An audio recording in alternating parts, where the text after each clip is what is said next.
Donald Trump has shocked the world again this morning with a foul-mouthed rant on Truth Social targeting Iran. In the past few hours, the US president has dropped the F-bomb and also called Iran crazy bees, raising fresh questions over his handling of international conflict. For more, we're joined by journalist Mary Madigan and... they just write J.Mo for you now. That's how famous you are. Thank you very much. Thank you. Thank you. Mary, not the first time Trump has used strong language, of course. Do you think this helps get the point across, or does it undermine the messaging? Look, I'm a bit torn because I do think the thing that people do like about Donald Trump, for better or worse, is that he is easier to understand, right? He talks in really simple language. Well, you know what I mean? Like, truly, though, sometimes politicians get up and you're like, I actually have no idea what you just said, and I'm confused. They talk in riddles. Yeah, whereas you can't accuse him of talking in riddles. No. You can't be saying that about Donald. He's very straightforward. So I think it does. I think his clear messaging does work for the people that like him. I will give him that. Do I think it's, like, nice? No. And I don't think it's the way we should be speaking, or I think it's very sad for children to be growing up on watching the television and thinking this is how politicians speak. I don't like that. I think there needs to be a line of being polite and kind and civil, even when we're dealing Diplomatic, perhaps. Well, he's not going to be doing that. But, No. yeah, Presidential? Yes. Presidential? A little bit of decorum? Diplomatic? Decorum? He needs to channel his inner Ida Butt-Rose, dare I say. Why would he start now? Well, yeah, well, he's not, yeah. I agree with you. Like, come on. But I'm and just when you saying. mention Truth Social, like, what truth is in Truth Social? I do like Truth Social. I think that's Really? good that he's got his own little brand going on. So it's an unconventional style. But will it pay off?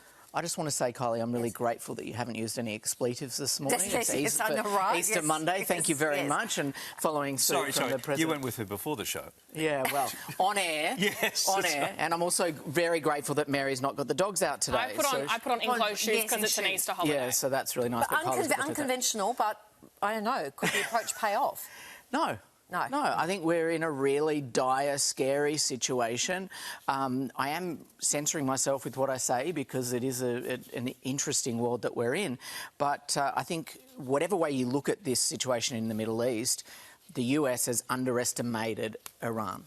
Whatever side you're on, wherever you sit, and I don't think this is going to end in a beautiful, let's just wrap it up in a bow way. No, that's not going to happen. Let's move on with the cost of living crisis. The Labor government is eyeing the NDIS as a key way to rein in some spending with the $50 billion scheme, now one of the fastest growing pressures on the budget.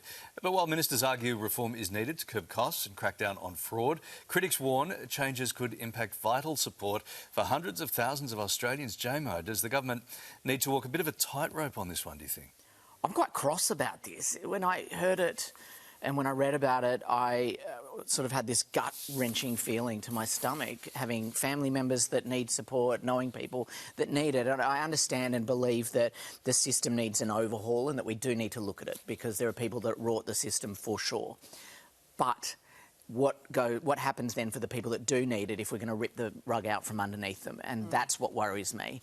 So, yes, we need to look at it, but just looking at a blanket cutting the taxes to please the voters, I think that's going to be a really scary situation. What do you think, Mary? Is this about sustainability of a scheme or just a better number for budget night? I think everyone wants to look good on budget night. I truly think that is the end of the game. They want to present Australia. And I do think Australians, at the moment, because the cost of living is so bad, I think people are voting based on what's going to save them money. I truly think that the average person doesn't have the choice to be political at this point. They just want to see how they can pay for petrol, how they can pay their mortgage. In saying that, I do think we have a history of going after our most vulnerable people. And that doesn't sit well with me, but I also understand that most people, they're not voting to cut the NDIS budget. They're voting because they're really worried about their mortgage repayments, or they're really worried about how they're going to pay for petrol, or they're worried they're not going to be able to keep their kids in school, private schools, whatever it is. Like, I do think the general sense from people right now is a real anxiety about money. NDIS isn't the problem. Fraud in the NDIS is the problem. And what percentage of that is the problem? And I don't know.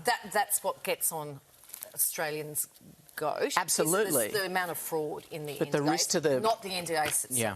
And finally, Australia's first avocado ripeness scanner. A ripeness scanner is being trialled in a Sydney supermarket, promising to help shoppers pick the perfect fruit and reduce waste. The technology can detect exactly when an avocado will be ready to eat, but as innovation meets everyday shopping habits, not everyone is convinced it's totally necessary. Mary, shoppers squeeze, like the avocado squeeze. I mean, this could be a solution. What do you think? Oh, look, I think it's really taking away one of the only joys in my life, which is to rifle through the avocado bin and elbow people out of the way. And then I have to text my mum and be like, or my nan, and be like, well, how do you tell an avocado's ripe again or whatever? Because it's got to be, I texted mum this morning to ask her, it's got to be like soft on the top, and then you've got to check the sides. I get very involved in the avocado process, and then I cut it up and it's not right. I accidentally put my face in front of this the other day, J.Mo. It said, throw it out immediately. Past its use-by date. Past its use-by date. You love that one too much, Kylie. I just think it's the most ridiculous thing ever.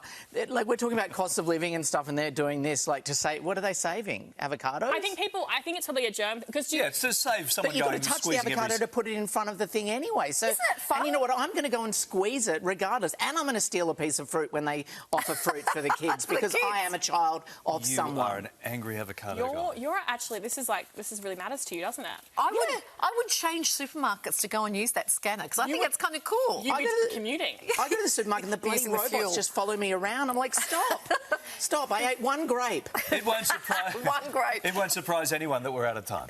Thanks, guys. Good to see you. Soon for you, we're going to check in with our reporter in Melbourne ahead of today's big footy blockbuster. Yeah, and after the break, the new tool helping identify which Aussie jobs are at the risk of an AI takeover. First it was avocados, now it's your jobs. What you need to know about preparing for a fast-changing workplace.